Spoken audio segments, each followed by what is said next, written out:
I mean, and I'm sure Robin will have a word or two to say about this, but about the SNP's rather manifold strategy to persuade different parts of the country that they should be interested in independence. So on one hand, you have this sort of loose social democratic rhetoric, which is particularly effective because it doesn't sort of concretely relate to things. You know, people get able to project onto this idea what they really want, and I think the peril with this corporation tax thing is that the people who are very much against decreasing it will, of course, look at the social democratic rhetoric that you're getting from Sturgeon and others and think, well, how does this all match up? Is this really a credible offering? And is it a really viable egalitarian picture for a future Scotland? So I'm open to persuasion. Maybe you can ask Robin, you can persuade me why it's all a terrible idea.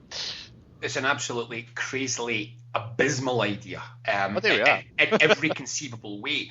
And I say that even as someone who I suspect you will find that I'm advocating tax cuts quite soon, which might surprise some people, but economic growth isn't something which should be opposed by the left. It's about how and in what way. So, for example, I would probably be inclined to say that if we were going to have a VAT cut for the tourism industry, which is largely SMEs, largely indigenous companies, margins are low, employment's high.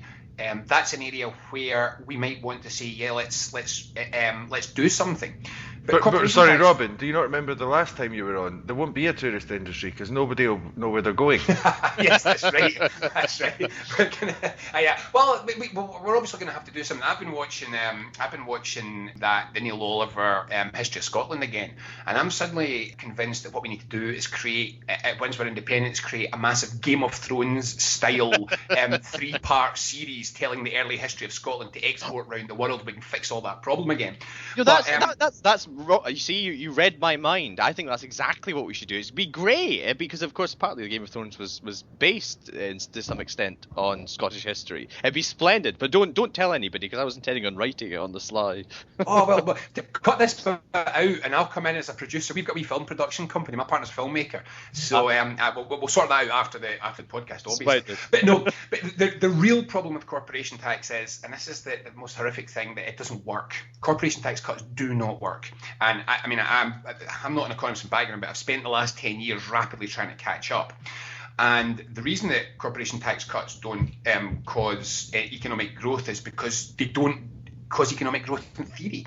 People who care about 1% or 2% in tax take are not working in productive industry as a general rule. They tend to be working in retail or other areas where margins are fairly low and rapid turnover and sales internally, blah, blah, blah. If corporation tax cuts created economic growth or increased tax take, you would kind of expect that somebody would have proved this by now. And if somebody had managed to prove this, being the neoliberal age, you would kind of think we might have heard about it. So just take my word for this. 40 years, nobody has found any consistent link between corporation tax cuts and economic growth. More to the point, where you do, what you actually find is corporation tax cuts tend to favour multinationals who are in an economy, not domestic companies. Actually, what a corporation tax cut is a gift to Tesco with the purpose of pushing more and more Scottish SMEs out of business. It's the completely back to front the wrong way around. And even worse than that, it sends out an insane message. So I just don't understand this. In fact, I can tell you, watch what I'm saying here, I can tell you from some senior conversations in the SNP that nobody understands this. The SNP is trying to win a referendum campaign. That campaign is going to be won on the back of Labour voters, women voters, and voters from trade unions in the public sector. And none of them care about corporation tax cuts. I mean, dear God, this week the Scottish Council for Developing an Industry, which is one of the key industry bodies in Scotland, they said, we don't want a corporation tax cut. This seems to be a policy for Jim McCall all by himself, and he doesn't even live here. But what do you make of what Salmon said in FMQs yesterday? He said the difference with this policy and the one in Westminster is that we intend to lower corporation tax but actually collect it, which is the difference. Well, you could just or you could just collect it. The answer is that we need to generate more tax take. We're already one of the world's lowest corporation tax rates. Low corporation tax does not encourage the kind of long-term productive industry that Scotland needs. We're going to be doing a lot of work with the Reid Foundation in this big economic strategy. We have to completely change, recalibrate all of our economic strategies. We've got to stop worrying about the Googles and the Amazons who we attract here with big bungs, and they create a small number of low-paid jobs. We need German-style Mittelstand companies. And for people who don't know what these are medium-sized enterprises which do manufacturing usually pretty high-tech manufacturing. They create a lot of good jobs. They create a lot of real value added, i.e. not churning money from our pockets into high street retailers, but actually creating real value through manufacturing. These are what have been at the heart of the German economic renaissance. They've been at the heart of the Nordic economic renaissance. These are the industry sectors which we should be supporting. Corporation tax cut not only doesn't help those, it actually pushes them out. And the big question, there is a corporation tax question that we need to start asking, which is why are Scottish companies paying a significantly higher rate of corporation tax than multinationals? There are simple, straightforward ways to stop multinationals avoiding corporation tax. And anyone who says, a lot of people on the Scottish anti-independence left have said, oh, well, you've got to look at where corporate power is. This is not true. It is perfectly legal to say to somebody like Amazon, we will tax you on the proportion of your total global profits in proportion to the sales that you made in Scotland. So if you have 5% of your global sales in Scotland and you are engaged in transfer pricing or any of the other jiggery-pokery which shifts your profits elsewhere, just say to them, we will tax you at 5% of your global corporate profits. You can't avoid it. There's nothing they can do. It's perfectly legal. So I'm sick of people saying, oh, there's nothing we can do about this. No, there is. You're just not really intending to try and do anything about it. So if we want to get corporation tax working in Scotland, step one, collect it. And collect it equally and evenly. Cutting it won't do anything for anybody. Andrew. Tesco. It's free money for corporations which have a captive market. That's who really likes corporation tax cuts. Andrew, if we look at this in a different way, from a realpolitik kind of idea here, in that, things like the NATO change with SNP and this one with corporation tax and the inviting all these companies to come. Do you think this is in the neoliberal context that we live in? Do you think that this is in some way they're trying to establish their credibility or the credibility of an independent nation? We will just be like everyone else in this framework of modern neoliberal country. That's a difficult question. I mean, I think there's an aspect of it which goes back maybe to what we were talking about last week, actually, which I find a bit puzzling, which is in the sense your Jim McCalls that were referenced there by Robin are probably collectively as a class one of the least likely to support independence. We know that from the polling that your AB voters are by far the most hostile to independence. And my view keeps coming back to the point that we have to win a majority in this referendum, not win everybody, and there are going to be consequences of trying to win everybody.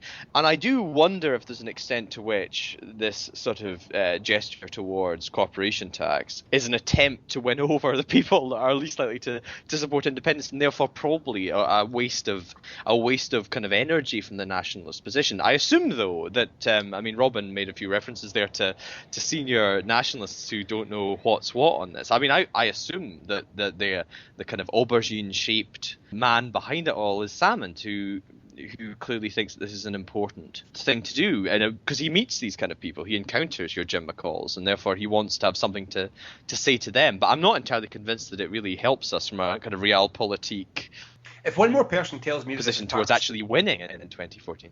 If one more person tells me this is part of a strategy, I'm just going to start crying. This is not part of a strategy. Salmond's position in corporation tax cut is more akin to a Christmas dinner house guest who's still there in February.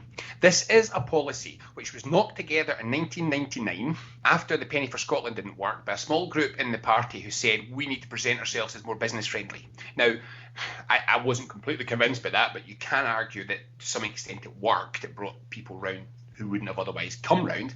Since then, we've had significant corporation tax cuts. That policy exists solely and purely because it existed once and nobody has done any thinking. Now, this is the real problem in all of this. And I've now become the only person, I think, probably in the whole of Scotland, who thinks this referendum campaign is too short. Because we've got to this point, and I'm conscious of this now because of the stuff that we are doing in Commonweal. We've got to a point where nobody outside of the political parties was thinking in any serious way about the architecture of a new Scotland if we were independent, because it didn't seem that likely until 2011. And after 2000, and inside the political parties, the only one that you would expect to do it was the SNP, and they didn't. The SNP didn't do the work. It was kind of doing the normal grinding stuff of government. So what we've got is a position, I think, in Scotland, where we're quickly trying to design a new country from scratch in the space of a year, an idea of a new country, an argument what that new country will be, and it's all happening around the SNP, not in the SNP. And so what you've got is lots and lots of really good work, really good ideas that we are generated in all sorts of places. And a big shout out to the Scottish Greens, who've done more good thinking about potential future Scotland with their minimal resources than the SNP has done with all their maximal resources. So what's happened is you've got these bits and pieces of remnants of stuff that they once thought was a good idea, which they haven't got rid of. And then they keep getting asked questions which they're not quite prepared for. And then they give a conservative, cautious, we're a bit worried about taking a chance answer. And then the next thing you know, they get stuck with that answer. I know for certain, because the Reid Foundation, part of what we do is to try and shift political parties to the left. And we're working with people in the SNP at all sorts of levels in the SNP. And I've yet to bump into anybody who thinks this stuff's a good idea. It's just there. Nobody actually likes it. Nobody actually wants it. And what's happened, if anyone doesn't notice that, just stop me at any point here. This is all because Salmond ran it through a CGE model, a computer-generated equilibrium model, based on an input-output table, which is a massively complex series of relationships, formulas, which are at the basis of economic projections. And he ran in corporation tax cut, and it came out saying you're going to take more tax and you're going to create more jobs. The problem is, even most economists don't understand these IO tables. They're based on assumptions, causal relationships between different things. And one of the causal relationships that is built into this model is that corporation tax cuts create economic growth and higher tax takes.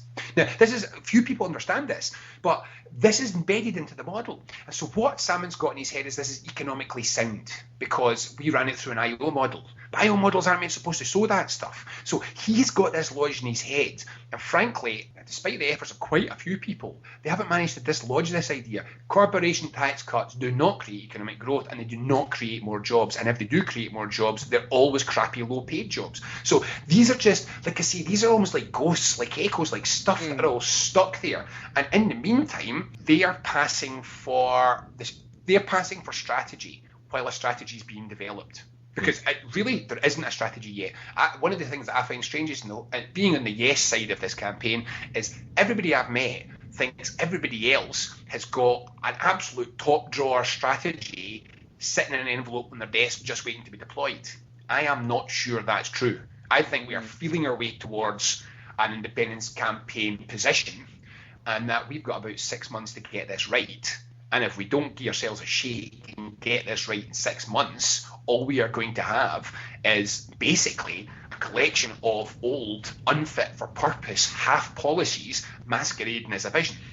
Wasn't there a recent poll this week, Andrew? You keep an eye on the polls. Wasn't there a poll saying support for independence was up about 4%? I'm sure I read something. Oh, I don't know. I didn't think I saw that.